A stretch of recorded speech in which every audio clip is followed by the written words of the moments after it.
दोस्तों की वीडियो आपके लिए बहुत ही खास है क्योंकि यह वीडियो आपके किस्मत का ताला खोलने में सहायक होगा। दोस्तों, आज के इस वीडियो में आज आपको जानने को मिलेगा कि वह 8 बात है, कौन सी है। अगर मनुष्य इन 8 बातों को जान लेता है तो वह मनुष्य कभी गरीब नहीं रहता। इन 8 बातों को जानना प्रत्येक मनुष्य के लिए अत्यंत ही आवश्यक है। मित्रों, मैं आपको इन 8 बातों को एक कहानी के माध्यम से बताऊंगा। यह कहानी सभी के लिए अत्यंत ही लाभप्रद है। नमस्कार दोस्तों, स्वागत है आपका अपने YouTube चैनल ज्ञान साधना टीवी पर। दोस्तों, अगर आप भगवान श्री राम को सच्चे दिल से मानते हो तो कमेंट में सच्ची श्रद्धा से जय श्री राम जरूर लिखें। मैं भगवान श्री राम से प्रार्थना करता हूं कि हे प्रभु श्री राम, जो भी भक्त इस वीडियो को पूरा देखेगा और कमेंट में सच्ची श्रद्धा जय श्री राम लिखेगा, उनके घर परिवार को सुख शांति और संपत्ति से भर देना। मित्रों, एक बार भगवान श्री कृष्ण जी के पास देवर्षि नारद जी आते हैं। तब भगवान श्री कृष्ण देवर्षि नारद जी से कहते हैं, हे नारायण भक्त नारद जी, आज आप हमारे यहां किस प्रयोजन से पधारे हैं। तब देवर्षि नारद जी कहते हैं कि हे प्रभु, मैं आपके पास अपने एक प्रश्न के निवारण के लिए आया हूं। तब श्री कृष्ण कहते हैं कि कहो नारद जी, आपका कौन सा इतना अति आवश्यक प्रश्न आन पड़ा है जिसकी वजह से आप आज हमारे पास पधारे हैं। तब नारद जी कहते हैं कि हे भगवान, मुझे मनुष्यों के कल्याण के लिए आपसे 8 बातें जाननी है जो प्रत्येक मनुष्य के लिए अति आवश्यक हो, जिससे कलयुग के प्रत्येक मनुष्य का कल्याण हो सके। तब श्री कृष्ण कहते हैं कि हे देवर्षि नारद जी, आज आपने सच में संसार के कल्याण हेतु अति आवश्यक प्रश्न किया है। आपके द्वारा पूछे गए प्रश्न की वजह से संपूर्ण धरती लोक के मनुष्य का जीवन सफल हो जाएगा। परंतु हे नारद जी, मैं आपको इस प्रश्न का उत्तर एक कथा के माध्यम से दूंगा। तब देवर्षि नारद जी कहते हैं कि हे भगवान, आप उस कथा को कहिए। मैं आपके द्वारा सुनाई गई कथा को पूरा अंत तक सुनूंगा और संपूर्ण लोक जगत में विख्यात भी करूंगा। तब श्री कृष्ण कहते हैं कि हे देवर्षि नारद जी, आज तुम्हें एक अमीर बहन और गरीब भाई की कथा सुनाता हूं। आज की कथा सुनकर तुम्हें पता चल जाएगा कि एक भाई और बहन का रिश्ता कैसा होता है और हर एक बहन और भाई को अपना रिश्ता कैसे निभाना चाहिए। साथ ही साथ तुम्हें आज की इस कथा में जानने को मिलेगा कि आखिर मनुष्य गरीब क्यों हो जाता है। वह कौन से कारण हैं जिनकी वजह से मनुष्य गरीब हो जाता है। आखिर मनुष्य द्वारा किए गए ऐसे कौन से काम होते हैं जिनको करने से मनुष्य निधन हो जाता है और गरीबी के दलदल में फंसता चला जाता है। अब श्री कृष्ण कथा को सुनाना आरंभ करते हैं और कहते हैं कि हे देवर्षि नारद जी, बहुत पुराने समय की बात है। किसी नगर में एक बहुत ही धनवान माध्यम वर्ग का एक किसान रहता था। उस किसान के घर में 2 जुड़वा संतानें पैदा हुई थीं। उन दोनों जुड़वा संतानों में से एक पुत्र था और दूसरी जो संतान थी वह पुत्री थी। उस किसान ने अपने पुत्र का नाम राहुल रखा और अपनी पुत्री का नाम चित्रा रखा। इधर जब उस किसान की संतानें बड़ी होने लगीं, धीरे धीरे जब उनकी आयु एक दिन विवाह के योग्य हो गई तो किसान को अपने बच्चों के विवाह की चिंता सताने लगती है।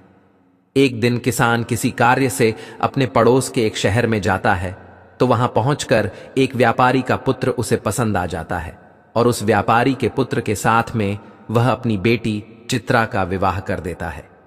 वह किसान अपनी पुत्री के विवाह में कोई कमी नहीं छोड़ता है। इस प्रकार से चित्रा अपने पिता के यहां से विदा होकर अपने ससुराल चली जाती है। उस किसान ने अपनी बेटी को विदा करने के बाद वह अपने पुत्र के विवाह के बारे में सोचने लगता है। उसके मन में यह चल रहा था कि बेटी तो मेरी अपने घर की हो गई, अब मुझे अपने पुत्र का विवाह कर देना चाहिए। यदि मेरे पुत्र का विवाह हो गया तो मैं अपना बचा हुआ शेष जीवन अपनी बहू बेटियों के साथ में रहकर आराम से व्यतीत करूंगा। अब श्री कृष्ण कहते हैं कि हे देवर्षि नारद जी, ईश्वर की लीला बड़ी विचित्र है। परमात्मा ना जाने कब किसको धनवान बना दें और कब किसके लिए गरीबी का द्वार खोल दें, इसके बारे में कोई नहीं जानता। अब उस धनवान किसान के साथ भी कुछ ऐसा ही होता है। एक दिन वह किसान एक बड़ी भयानक बीमारी की चपेट में आ जाता है। जब इधर किसान का पुत्र अपने पिता की ऐसी हालत देखता है तो अपने पिता की ऐसी हालत को देखकर वह बहुत ही ज्यादा दुखी हो जाता है और उसके बाद में अपने पिता का अच्छे से अच्छे वैद्य से इलाज करवाता है और अपने पिता के लिए महंगी से महंगी दवाइयां लेकर आता है।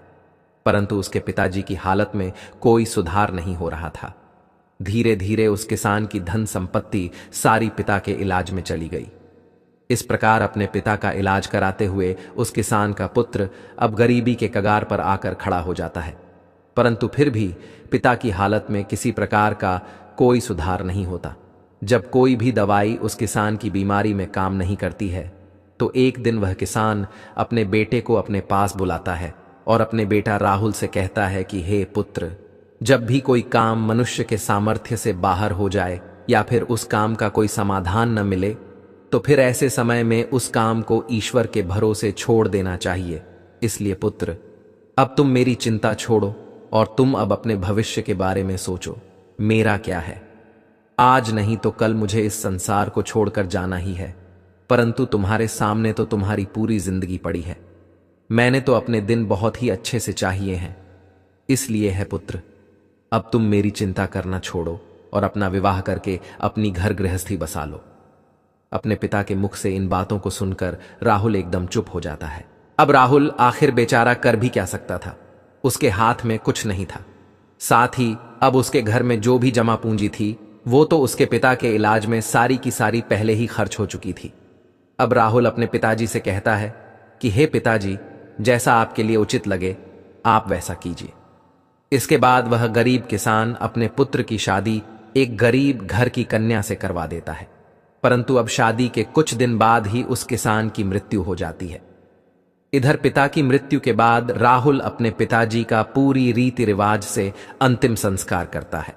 राहुल के पास जो कुछ था, खेत खलिहान, सब कुछ पिता की बीमारी के इलाज में पहले ही जा चुका था, और अब राहुल के पास जो कुछ भी जमा पूंजी बची हुई थी वह पिता के अंतिम संस्कार करने के बाद प्रीति भोज में समाप्त हो जाती है।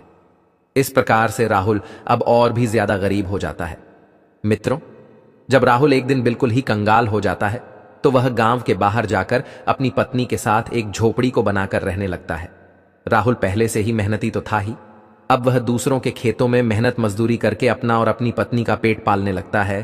और राहुल की बहन चित्रा, जिसका विवाह एक धनी व्यापारी के घर में हुआ था, उसे जब अपने भाई की स्थिति के बारे में पता चलता है तो वह धनवान बहन अपने भाई से घृणा करने लग जाती है। मित्रों, अब श्री कृष्ण कहते हैं कि ही देवर्षि नारद जी, कलयुग का प्रत्येक मनुष्य धन का लोभी होता है। जैसे वो राहुल की बहन राहुल के पास धन न देखकर अपने ही सगे भाई से घृणा करने लगी। वह मन में सोचने लगी कि मेरा भाई अब तो बिल्कुल ही कंगाल हो चुका है, उसका घर जमीन सब बिक गया है और अब उसके पास में एक फूटी कौड़ी भी नहीं बची है। यदि वह ऐसी हालत में वह मेरे ससुराल आता है तो उसे देख देख कर मेरी देवरानी और जेठानी या मेरा बड़ा ही अपमान करेंगे और मेरा मजाक बनाएंगी कि तेरे मायके वाले तो बिल्कुल ही कंगाल है। वैसे तो मेरे ससुराल में मेरी बहुत ही ज्यादा बदनामी हो जाएगी।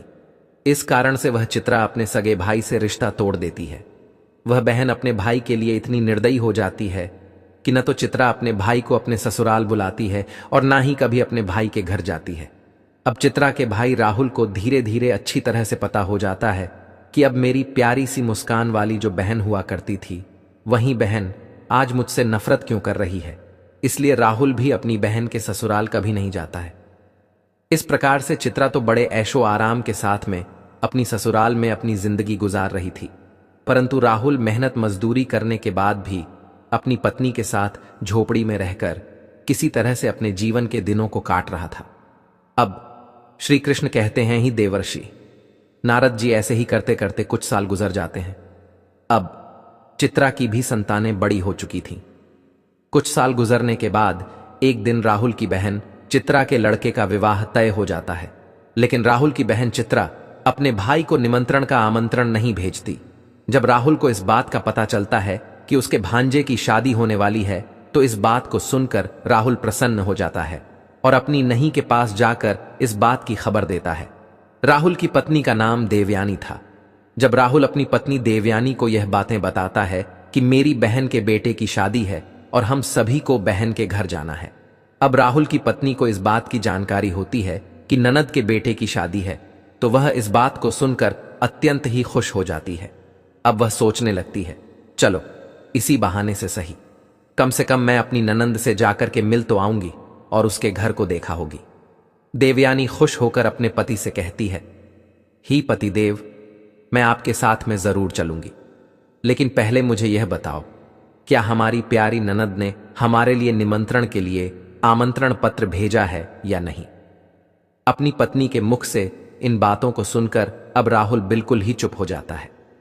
अब राहुल अपनी पत्नी देवयानी से कहता है कि हे प्रिय, न्योता तो नहीं आया है, पर मुझे यह दूसरों के द्वारा खबर मिली है कि हमारे भांजे की शादी है, किंतु इससे क्या फर्क पड़ता है कि न्योता आया है कि नहीं, आखिर वह भी तो हमारी बहन का ही बेटा है। तब देवयानी अपने पति राहुल से कहती है, हे प्रिय, देखो, बात तो आपकी सही है कि आपके भांजे की शादी है, लेकिन बिना निमंत्रण के ननद के घर जाना उचित नहीं है और आपको भी वहां नहीं जाना चाहिए। राहुल अब अपनी पत्नी देवयानी को समझाता है कि हे प्रिय, चित्रा के ससुराल वाले बड़े ही धनवान आदमी हैं, उन्हें हमारी याद नहीं रही होगी, या फिर हो सकता है कि उन्होंने हमारे यहां पर निमंत्रण भिजवाया हो, लेकिन निमंत्रण वाला पर्चा हमारे पास तक नहीं पहुंचा हो। इसलिए हे प्रिय, तुम किसी भी प्रकार की कोई भी सोच विचार मत करो और बच्चों को निमंत्रण जाने के लिए तैयार करके मेरे साथ तुम भी बहन के घर के लिए चलो। जब देवयानी ने अपने पति राहुल की इन बातों को सुना, तब उसने जवाब दिया। देवयानी कहने लगती है कि या यदि तुम जाना चाहते हो तो तुम जा सकते हो, लेकिन बिना निमंत्रण के मैं नहीं जाऊंगी। राहुल ने जब अपनी पत्नी के मुख से ऐसी बातें सुनी तो रोहित कहता है, ठीक है, यदि तुम्हारी यही इच्छा है तो तुम बच्चों के साथ घर पर ही रहो, मैं अकेला चित्रा के ससुराल के लिए चला जाता हूं।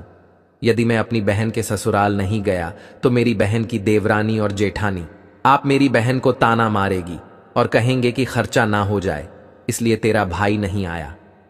अब इतना कहकर के राहुल घर के अंदर से बाहर चला जाता है। अब श्री कृष्ण कहते हैं, देवर्षि नारद जी, अब राहुल जो था वह बहुत ही ज्यादा गरीब हो चुका था। राहुल के पास चावल और वस्त्र खरीदने के लिए पैसे नहीं थे। अब राहुल अपनी बहन के घर जाने के लिए वह अपने मित्र से थोड़े से पैसे उधार लेता है। अब राहुल ने उधार लिए हुए पैसों से अपनी बहन चित्रा और अपने बहनोई के लिए सुंदर सुंदर वस्त्र खरीदता है और उन कपड़ों को लेकर के अपनी बहन के ससुराल के लिए चल देता है। पैदल चलते चलते राहुल को सुबह से शाम हो जाती है। तब वह अपनी बहन के दरवाजे पर पहुंचता है और दरवाजे के एक तरफ जाकर के खड़ा हो जाता है। राहुल बेचारा दरवाजे पर खड़े होकर अपनी बहन चित्रा के आने का इंतजार कर रहा था। तभी चित्रा की जेठानी की नजर राहुल पर पड़ जाती है और वो राहुल को पहचान लेती है। राहुल को देखने के बाद चित्रा की जेठानी जाकर चित्रा से बताती है कि है चित्रा, आज तेरा भाई तेरे घर आया है, जाकर देख, तेरा भाई तेरे दरवाजे पर खड़ा है। जब चित्रा ने अपनी जेठानी के मुख से ऐसी बातों को सुनती है तो वह अपनी जेठानी से पूछने लगती है कि है बहन, यदि तुमने मेरे भाई को द्वार पर खड़ा देखा है तो मुझे यह बताओ, मेरा भाई मेरे ससुराल में किस हालत में आया है और मेरे भाई ने आखिर कैसे कपड़े पहने हैं। अब चित्रा की जेठानी कहती है कि तुम्हारा भाई फटे पुराने वस्त्र पहनकर तुम्हारे द्वार पर खड़ा है, वह तुम्हारे आने का इंतजार कर रहा है। यह सुनकर चित्रा गुस्से से भर जाती है और सभी से नजरों को बचाते हुए अपने भाई के पास पहुंचती है। राहुल जब अपनी बहन चित्रा को अपने पास आते हुए देखता है तो खुशी के मारे उसका चेहरा खिल उठता है। अपनी बहन को देखकर कि राहुल की आंखों में आंसू आ जाते हैं। उसके बाद चित्रा अपने भाई को अपने साथ में लेकर सबकी नजरों से बचाते हुए अपने घर के अंदर सबसे अंदर ले जाती है और पूछने लगती है कि हे भाई, तुम्हारे पास आखिर किसने निमंत्रण भेजा था जो तुम यहां चले आए। तब राहुल कहता है, बहना, तुमने तो अपने भाई को बिल्कुल भुला ही दिया है, परंतु मुझे किसी से पता चला कि मेरे भांजे की शादी है, इसीलिए मैं तुम्हारे लिए और तुम्हारे बेटे के लिए नए कपड़े लेकर आया हूं। अपने भाई के मुख से इन बातों को सुनकर कि चित्रा कहने लगती है, हे भाई, तुम्हें इस तरीके से बेशर्मों की तरह मेरे घर नहीं आना चाहिए था। तुम इस तरीके से फटे पुराने कपड़े पहनकर मेरे घर तक चले आए, ये मेरे लिए बड़े इलाज की बात है। कम से कम अपनी नहीं तो मेरी इज्जत, मेरे मान सम्मान का ख्याल तो किया होता। आखिर तुम्हारी तो कोई इज्जत नहीं, कम से कम तुमने हमारी इज्जत के बारे में तो सोचा होता। चित्रा के मुंह से ऐसे कटु शब्द सुनकर वह मजबूर भाई का कलेजा छलनी हो जाता है। अब श्री कृष्ण कहते हैं, देवर्षि नारद जी, तब राहुल अपनी बहन के पैरों में गिरकर माफी मांगने लगता है। राहुल कहता है, हे बहन, मुझे क्षमा कर दो, मुझे नहीं पता था कि मेरी वजह से यहां तुम्हारी बदनामी होगी। मैं तो हमेशा से यही चाहता हूं कि तुम्हारी बदनामी न हो, तुम्हारी देवरानी जेठानी तुम्हें ताना न मारे, इसीलिए तो मैं तुम्हारे लिए नए वस्त्र लेकर आया हूं। यदि मुझे यह बातें पहले ही पता होती कि तुम मेरी वजह से इतनी आहत हो जाओगी कि तुम्हें मेरे आने से इतना बुरा लगेगा, तो मैं तुम्हारे दरवाजे पर कभी नहीं आता। मैं तो यह सोचकर आया था कि मेरे भांजे की शादी है। यदि मैं नहीं पहुंचा तो मेरी बहन की देवरानी यानी मेरी बहन को ताने मारे गए। चित्रा को राहुल की बातों को सुनकर गुस्सा जब थोड़ा सा शांत होता है तब वो राहुल से कहती है, चलो जब तुम आ ही गए हो तो मेरी एक बात तुम कान खोलकर सुन लो। जब तक मेरे बेटे की शादी नहीं हो जाती तब तक इस जगह पर बंद रहना और भूल कर भी इस कमरे से बाहर निकलने की गलती मत करना, वरना तुम्हें देखकर लोग कहीं होंगे। चित्रा का भाई तो भिखारी है। जब सभी मेहमानों के लिए भोजन बन जाएगा तो मैं तुम्हें भोजन की थाली इस कमरे में पहुंचा दूंगा। तुम भोजन खाकर के चुपचाप पिछले दरवाजे से अपने घर को चले जाना। राहुल कहता है, ठीक है बहना, मैं आज रात को ही तुम्हारे घर से अपने गांव के लिए चला जाऊंगा, मगर मेरी तुमसे एक विनती है। मैं तुम्हारे लिए और जीजा जी के लिए जो कपड़े लाया हूं तुम उन कपड़ों को रख लो, उन्हें मैं तुम्हारे लिए बड़े प्यार से लाया हूं। चित्रा ने अपने भाई से कपड़ों को लेकर कमरे के बाहर चली जाती है और जाते समय बाहर से उस कमरे की कुंडी लगा जाती है। राहुल उस कमरे में बैठकर अपनी बहन के वापस आने का इंतजार करने लगता है। अब श्री कृष्ण कहते हैं, देवर्षि नारद जी, इधर राहुल उस कमरे में बैठा हुआ अपनी बहन के लौटने का इंतजार कर रहा था कि मेरी बहन मुझे भोजन खिलाने के लिए लौटकर वापस आती ही होगी। आज तो मुझे स्वादिष्ट भोजन खाने को मिलेगा। परंतु राहुल को क्या पता था कि वह निर्मोही बहन अपने भाई को उस कमरे में बंद करके अपने घरेलू काम धंधे में लग चुकी है और भाई के लिए भोजन देना भूल चुकी है। राहुल की बहन चित्रा शादी के काम धंधे में इतनी ज्यादा खो जाती है कि अब उसे याद ही नहीं रहता कि मेरा भाई मेरे यहां कमरे में बंद है और वह मेरे लौटने का इंतजार कर रहा है। अब जैसे जैसे समय बीतने लगता है, भूख प्यास की वजह से राहुल अब छटपटाने लगता है और उसकी हालत भी खराब होने लगती है। तब राहुल अपनी बहन को आवाज लगाता है, लेकिन उसकी आवाज को कोई भी नहीं सुनता है। चित्रा का घर बहुत बड़ा था। चित्रा ने अपने भाई को सबसे किनारे वाले कमरे में बंद किया था और उधर कोई आता जाता भी नहीं था और चित्रा शादी की रस्मों में व्यस्त थी। इस तरह से राहुल को उस कमरे में पड़े पड़े 2 दिन बीत जाते हैं। अब श्री कृष्ण कहते हैं कि है देवर्षि नारद जी, अब इधर राहुल को पत्नी और बच्चों की याद आती है। राहुल सोचता है, यदि यहां कोई नहीं आया तो मैं भूखा प्यासा इसी कमरे में मर जाऊंगा। यदि मैं मर गया तो मेरे पत्नी सहित बच्चों का क्या होगा? मेरे न होने पर कैसे मेरी पत्नी बच्चों का पालन पोषण करेगी? यही सब कुछ सोचते सोचते और कमजोरी की वजह से राहुल बेहोश होने लगता है। तभी किसी काम की वजह से चित्रा की जेठानी कमरे के पास से गुजरती है। जब राहुल के कानों में किसी के आने की आवाज सुनाई देती है, राहुल अपनी पूरी ताकत से उस कमरे का दरवाजा पीटने लगता है। जब चित्रा की जेठानी के कानों में उस दरवाजे को पीटने की आवाज जाती है तो वह दरवाजे को खोलकर देखती है तो अंदर राहुल को देखकर वह चौंक जाती है और राहुल से पूछने लगती है, हे भाई, तुम्हें इस कमरे में किसने बंद किया है? राहुल इस बात का कोई जवाब नहीं देता है क्योंकि वह अपनी बहन को उसकी ही जेठानी की नजरों में गिराना नहीं चाहता था। परंतु जब चित्रा की जेठानी ने दोबारा पूछा तो राहुल झूठ मूठ कह देता है कि मैं इस कमरे में आराम कर रहा था।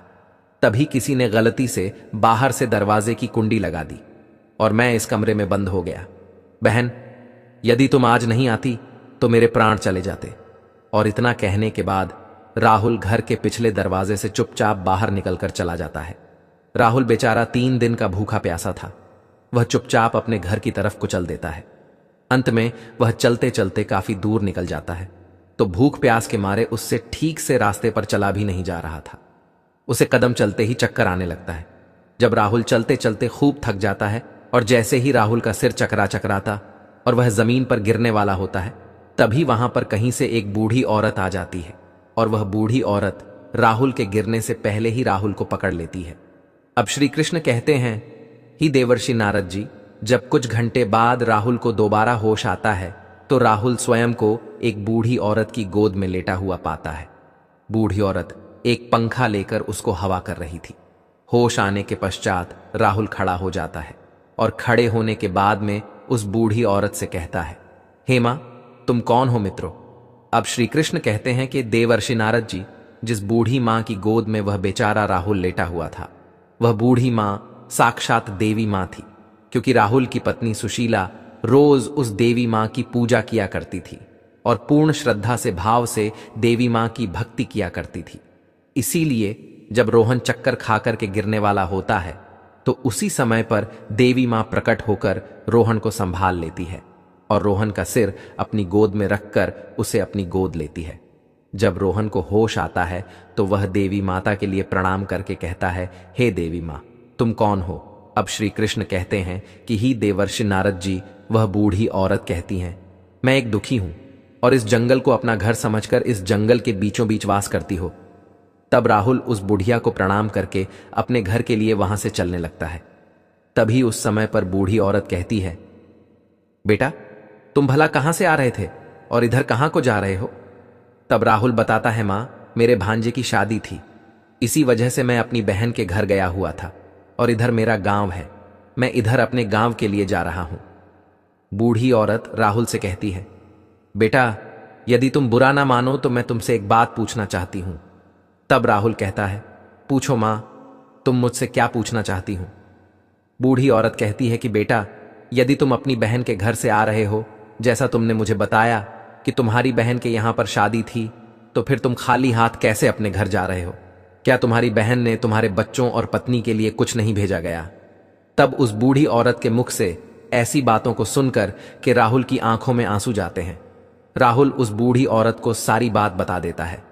इस प्रकार से राहुल के मुंह से पूरी घटना को सुनने के बाद में वह बूढ़ी माता कहती है कि पुत्र, तुम किसी भी प्रकार की चिंता मत करो, जो हुआ उसे भूल जाओ और सुनो, यहां से कुछ दूरी पर मेरा एक बगीचा है। उस बगीचे में अनेकों प्रकार के फल लगे हुए हैं। तुम उस बगीचे में चलकर कि पहले कुछ फल खाकर अपना पेट भर लो, क्योंकि तुमने 2 दिन से कुछ नहीं खाया है। जब तुम्हारा पेट भर जाए तो कुछ फल तुम अपनी पत्नी और बच्चों के लिए भी तोड़ कर रख लेना। जब तुम्हारी पत्नी और बच्चे जब भी तुमसे मिलेंगे तो पूछेंगे कि तुम अपनी बहन के ससुराल से क्या लेकर के आए हो, तो तुम कह देना, मेरी बहन ने तुम्हारे लिए फल भेजे हैं। ऐसा करने से तुम अपनी पत्नी और बच्चों के सामने शर्मिंदा होने से बच जाओगे और इससे तुम्हारी मान प्रतिष्ठा भी बची रहेगी। राहुल इस प्रकार से जब बूढ़ी औरत की इन बातों को सुनता है तो वह उनकी बात मानकर के राहुल बूढ़ी औरत के बगीचे में पहुंच जाता है। उस बगीचे में नाना प्रकार के फल लगे हुए थे।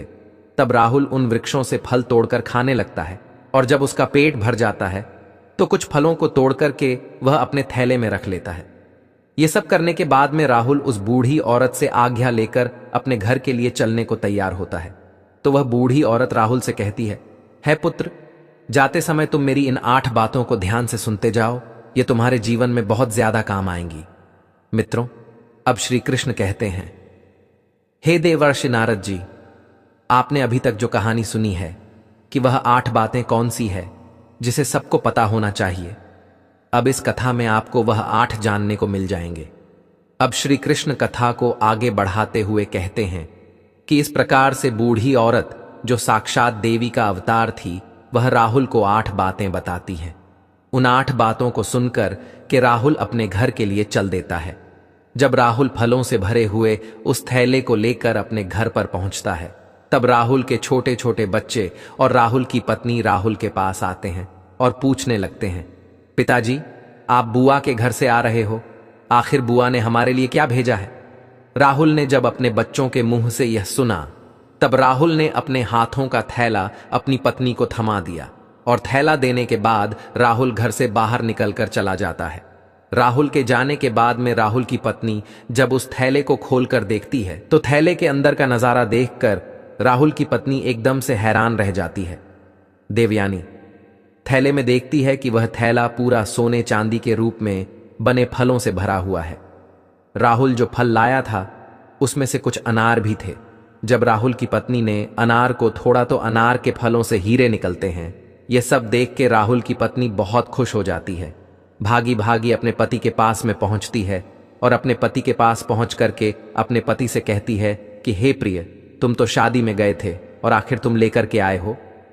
अपनी पत्नी की इन बातों को सुनकर राहुल सोचने लगता है कि मेरे घर वालों को शायद फल पसंद नहीं आए होंगे, इसीलिए मेरी पत्नी मुझसे ऐसी बात पूछ रही है। मुझे तो अपने बच्चों के लिए लड्डू प्रेरणा लेकर आना चाहिए था। तब राहुल अपनी पत्नी से कहता है, हे प्रिय बहन ने जो कुछ भी भेजा है वह मैंने लाकर तुम्हें दे दिया। अब जो कुछ भी थैले में है उसे ही बच्चों को बांट कर दे दो। तब पत्नी कहती हैं, हे प्रिय, पहले तुम घर के अंदर चलो और घर पर चलकर देखो तो कि तुम्हारी बहन ने तुम्हारे लिए क्या भेजा है। यह कहकर देवयानी अपने पति के हाथ को पकड़कर घर के भीतर ले जाती है और अपने पति से कहती है, इसे जरा देखिए तो सही, आखिर हमारी ननद ने हमारे लिए क्या भेजा है। और इतना कहकर देवयानी राहुल के सामने थैले को पलट देती है। थैला पलटते ही अंदर से हीरे मोती सोना चांदी निकलते हैं। देवयानी कहती है कि आखिर हमारी ननद ने तो हमारा भाग्य ही बदल दिया। उन्होंने फलों में छुपाकर के हीरे मोती भेजे हैं। जब यह नजारा राहुल देखता है तो उसे समझ आ जाता है कि मुझे जो रास्ते में जो बूढ़ी औरत मिली थी वह कोई साधारण औरत नहीं थी, वह बूढ़ी औरत कोई देवी मां थी। लेकिन इस बारे में राहुल अपनी पत्नी से कुछ भी नहीं बताता है और मन ही मन उस बूढ़ी औरत का धन्यवाद करता है। अब इस प्रकार से राहुल को बहुत सारा धन मिल जाता है। राहुल पहले की तरह फिर से धनवान बन जाता है। कुछ समय बाद राहुल अपनी पत्नी और बच्चों के लिए एक अच्छा सा आलीशान महल बनवाता है और बड़ी शान और शौकत के साथ राजा महाराजाओं की तरह उस महल में रहने लगता है। और सभी नगर के लोग भी राहुल को ऐसा देख करके उसका मान सम्मान करने लगते हैं। धीरे धीरे करके इधर जब राहुल का महल तैयार हो जाता है, जब उसकी राजा महाराजाओं जैसी शान शौकत हो जाती है, तो एक दिन राहुल की पत्नी सुशीला अपने पति से कहती है कि हे प्रिय, बहुत ही जल्द सावन का महीना आने वाला है और सावन के महीने में सभी स्त्रियां अपने पिता के घर जाती हैं। इसलिए तुम भी अपनी बहन के ससुराल जाओ और मेरी ननद को मेरे घर बुलाकर लाओ। इसी बहाने से वह अपने नहर को घूम जाएंगे। इसी बहाने से मैं भी अपने ननंद से मिलूंगी। राहुल जब अपनी पत्नी की ऐसी बात सुनता है तो राहुल अपनी पत्नी के कहने पर एक बार फिर से अपनी बहन के ससुराल चल देता है और कुछ समय के बाद ही अपनी बहन के ससुराल पहुंच जाता है। अब राहुल एक बार फिर से अपनी बहन के उसी दरवाजे पर जाकर खड़ा हो जाता है जिस दरवाजे पर वह कुछ दिन पहले आकर के खड़ा हुआ था। उसी समय पर चित्रा की जेठानी घर से बाहर निकलती है और बाहर का नजारा देख करके वह तुरंत ही दौड़ी दौड़ी चित्रा के पास में चली जाती है और चित्रा से कहती है कि हे चित्र बहन, आज भी तेरा भाई आया है। अपनी जेठानी के मुख से इस बात को सुनकर चित्रा कहने लगती है, ही बहन, कोई भी भिखारी मेरा भाई नहीं हो सकता, मेरा कोई भाई नहीं है। दरअसल चित्रा ऐसा इसलिए कह रही थी क्योंकि चित्रा इस बार भी अपने भाई को वहीं भिखारी ही समझ रही थी। लेकिन जब उसकी जेठानी बताती है कि चित्रा, तुम्हारा भाई आज भिखारियों की तरह नहीं, राजा महाराजाओं की तरह आया है, तुम्हारे भाई को देखकर ऐसा लग रहा है मानो जैसे वह किसी देश का राजा महाराजा हो। तुम्हारे भाई के आगे पीछे सैनिक है। तुम्हारे दरवाजे पर एक बड़ी सुंदर सजी हुई रथ गाड़ी खड़ी है। भला एक बार जाकर तो देखो। अब चित्रा ने अपनी जेठानी के मुख से इन बातों को सुनती है तो उसे अपनी जेठानी की बातों पर किसी प्रकार का कोई यकीन नहीं होता है और सच्चाई जानने के लिए अपने भाई को छुप कर देखने लगती है। से ही चित्रा ने अपने भाई के उस रूप को देखा तो अपने भाई के ठाठ बांट को देख करके चित्रा एकदम चकित रह गई। वह सोचने लगती है कि कल तक तो मेरा भाई बिल्कुल ही भिखारी था, उसके पास तो पहनने के लिए वस्त्र भी नहीं थे, फिर अचानक एकदम से वह इतना अमीर कैसे बन गया। अब तो राहुल की बहन चित्रा आरती का थाल सजाकर अपने भाई की आरती उतार लगती है। उसके बाद में चित्रा अपने भाई का बड़े ही आदर के साथ अपने घर में बुलाकर ले जाती है और अपने भाई से कहती है भैया, मुझे क्षमा कर दीजिए, मेरी वजह से तुम्हें बहुत ज्यादा कष्ट और शर्मिंदगी उठानी पड़ी है। अपनी बहन के मुख से इन बातों को सुनकर कि राहुल कहने लगता है कि बहना, कोई बात नहीं, उस समय पर हमारे दिन कुछ अच्छे नहीं थे, तुम्हारी गलतियों के लिए मैंने तुम्हें पहले ही क्षमा कर दिया था बहन। अब तुम इन बातों को छोड़ो और मेरे साथ मेरे घर चलने की तैयारी करो बहन। मैं तुम्हें बुलाने के लिए आया हूं। अब तुम्हें मेरे साथ में मेरे घर चलना है। तुम्हारी भाभी ने तुम्हें बुलाने के लिए मुझे भेजा है। इतना सुनकर के चित्रा अब खुशी खुशी अपने भाई के घर पर चलने के लिए तैयार हो जाती है और तैयार होकर के चित्र अपने भाई के रथ में बैठ जाती है। इस तरीके से जब राहुल की बहन अपने नहर में पहुंचती है तो अपने भाई की शान शौकत को देखकर एकदम से दंग रह जाती है। वह देखती है कि एक भव्य आलीशान महल है और महल के अंदर अनेक प्रकार के नौकर चाकर लगे हैं और अन्न के भंडार भरे हुए हैं। कमला अपने भाई की ऐसी स्थिति को देखकर एकदम से हैरान रह जाती है और महल में पहुंचने के बाद राहुल की पत्नी भी अपनी ननद की खूब सेवा करती है। 7 दिनों तक अपनी पलकों पर बिठाकर रखती है। राहुल की पत्नी सुशीला को लगता था कि यह सब शान शौकत हमारी ननंद की वजह से है। ननद की मदद के कारण ही हम इस मुकाम पर पहुंचे हैं, क्योंकि राहुल ने कभी अपनी पत्नी को अपने अमीर होने की बात नहीं बताई थी, क्योंकि अब राहुल वह जानता था कि यह सब चित्रा की वजह से नहीं, देवी मां के आशीर्वाद से हुआ है। राहुल की पत्नी देवयानी इस बात से अवगत नहीं थी। यह सोच के देवयानी अपनी ननद की खूब ज्यादा सेवा करती है और अपनी ननद का खूब ख्याल रखती है। कुछ दिन बीतने के बाद जब राहुल की बहन अपने ससुराल जाने को तैयार होती है तो राहुल की पत्नी देवयानी अपने पति से कहती है, हे प्रिय, कल तुम्हारी बहन अपने घर जाएगी, इसलिए तुम बाजार जाओ और बाजार जाकर अपनी बहन के लिए कोई अच्छा सा तोहफा लेकर आओ। अपनी पत्नी की इन बातों को सुनकर राहुल घर से चला जाता है और राहुल एक मोची की दुकान पर पहुंचता है और मोची से कहता है, हे मोची भाई, मुझे अपनी बहन के लिए बोलने वाली झूठी बनवानी है, क्या तुम मेरी बहन के लिए बोलने वाली ज्योति बना सकते हो? मोची कहता है, सेठ, मैं बोलने वाली झूठी तो बना दूंगा, लेकिन उसके बनवाने की बहुत कीमत लगेगी। तब राहुल कहता है, अब वह मोची से कहता है, भाई, मैं तुम्हें मुंह मांगा पैसा दूंगा, लेकिन तुम ऐसी जूतियां बना दो कि वे जूतियां जब भी मेरी बहन पहनकर चले तो वे जूतियां बारी बारी से मैं आपको जो यह 8 बातें बताने वाला हूं उन 8 बातें को बोले। इसके बाद मोची को राहुल विज्ञान की 8 बातें बताता है, जो बातें उसे उस बूढ़ी औरत ने चलते समय बताई थी। अब श्री कृष्ण कहते हैं कि ही देवर्षि नारद जी, अब राहुल मोची से कहता है कि है मोची भाई, अब मैं तुम्हें वह ज्ञान की बातें बताता हूं। इस प्रकार से राहुल बारी बारी से वे आते मोची को बताता है। राहुल कहता है कि पहली बात तो यह है कि कहीं मानवता की भूल होती है, अज्ञानता, निर्धनता का मोल। राहुल दूसरी बात बताता है, समय भरोसे जो बैठा रहता है सदा गरीब बना रहता है। वह मनुष्य अपना काम बदलता नहीं तो उसका कभी नसीब आलस में ही बीतता है। तीसरी बात, जो मनुष्य सदा ही परिवर्तनहीन कम करता वह भी सदैव निधन ही रहता है। चौथी बात यह है कि गरीबी से बड़ा है कोई अभिशाप नहीं है, इसलिए ज्ञान को हासिल करके अज्ञान को दूर करो। 5वीं बार, आप दोष समय को दो नहीं दो, मजबूत कम साधना में जूतों और अपनी गरीबी दूर करो। 6ठी बार इस प्रकार बताता है, कम कभी कोई कार्य नहीं करता है, नसीब सदैव भाग्य भरोसे नहीं बैठता है, वह मानव के द्वारा किए गए परिश्रम के भरोसे बैठता है। 7वीं बात इस तरह से बताता है, अज्ञानी पर ही सदा ही प्रेम करें। एक गरीब आदमी गरीबी को बारंबार विजय करने वाला एक विजेता होता है। ज्ञान सदैव हथियार का काम करता है। 8वीं और सबसे आखिरी बात बताते हुए राहुल कहता है कि ही मोची भाई, मेरी बहन जब 8वां कदम रखे तो जूतियां बस यही बात बोले कि पैसों के बाजार में बदल गई, तहजीब धन दौलत से जुड़े रहे, रिश्ते हुए गरीब। इधर राहुल मोची से कहता है कि ही मोची भाई, ऐसी 8 बातें बोलने वाली मुझ जूतियां बना दो। जब यह 8 बातें वह जूतियां बोलेगी और जब मेरी बहन इन बातों को सुनेगी तो उसे अपनी गलती का एहसास होगा कि उसने कैसे पैसे के घमंड में आकर के अपने भाई का ऐसा अपमान किया था। उसे अपने भाई का अपमान नहीं करना चाहिए था। अब श्री कृष्ण कहते हैं कि देवर्षि नारद जी राहुल उस मोची से अपनी बहन के लिए हीरे मोतियों से जुड़ी हुई सोने और चांदी की जूतियां बनवाता है और उन जूतियों को ले जाकर अपनी बहन के लिए उपहार स्वरूप दे देता है। सोने चांदी की जूतियों को देख करके चित्रा का चेहरा एकदम खेल सा जाता है। अब चित्रा अपने भाई से विदा लेकर अपने घर चली जाती है। जब चित्रा अपने ससुराल पहुंच जाती है तो चित्रा की देवरानी जेठानी पूछने लगती है, चित्रा, तुम अपने भाई के घर से आई हो, तुम्हारे भाई ने तुम्हें क्या उपहार दिया है? तब चित्रा अपनी देवरानी जेठानी तथा अपने सास ससुर और अपने देवर जेठ को अपने भाई के द्वारा दी हुई भेंट दिखाती है और वह कहती है, देखो, मेरे भाई ने मुझे सोने चांदी से जुड़ी हुई, हीरे मोती से जुड़ी हुई यह जूतियां दी हैं। तब चित्रा उन जूतों को पहन करके चलकर दिखाती है।